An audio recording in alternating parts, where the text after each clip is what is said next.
Hello and welcome to another daily dose of English. I'm due at a barbecue this afternoon. It's about 3:30 at my in-laws. My wife has gone on ahead. I'll follow on my bicycle and cycle there this afternoon. I've got a couple of lessons to give online first. When I finish my lessons, I'll cycle to the barbecue as my mother-in-law and my father-in-law are expecting me. My sisters-in-law will be there also, and my brother-in-law, so I'd better not be late. Now, I went down to the garage this morning to check on my bike. I wanted to make sure that it was roadworthy. It had a puncture. The rear tyre was completely flat. So I took off the wheel and brought it up to the house. Then I used some tyre levers to remove the tyre and check where the puncture had come from. I found a thorn stuck in the wall of the tyre. The thorn had punctured the inner tube. That's the rubber tube that's full of air in the middle of the tyre and keeps the tyre hard.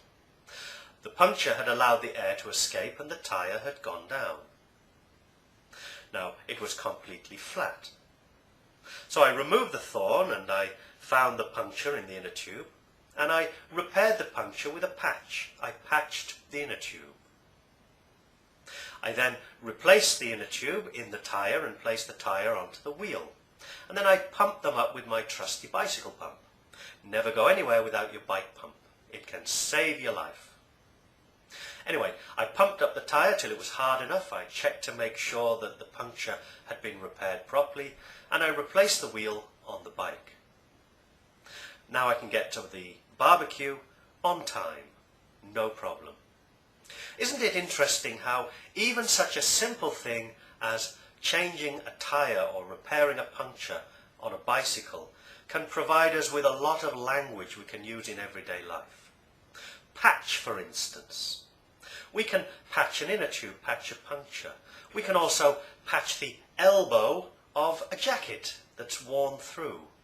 My jacket had a hole in the elbow and my wife patched it with a piece of leather. We can also patch things up. Two friends had fallen out, but they patched things up and they're friends again now. And I pumped up my tyre. We can pump up our muscles too. I go to the gym to pump up my muscles. Actually, I don't. Stopped going to the gym a long time ago.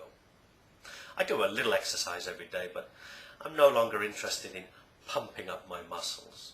Go to any gym though and you'll find lots of people in there pumping up their bodies. So you can see that we'll have a lot of normal everyday language in whatever we talk about, no matter how seemingly simple it is. So I hope you've enjoyed this daily dose of English and I'll see you again tomorrow. Goodbye for now.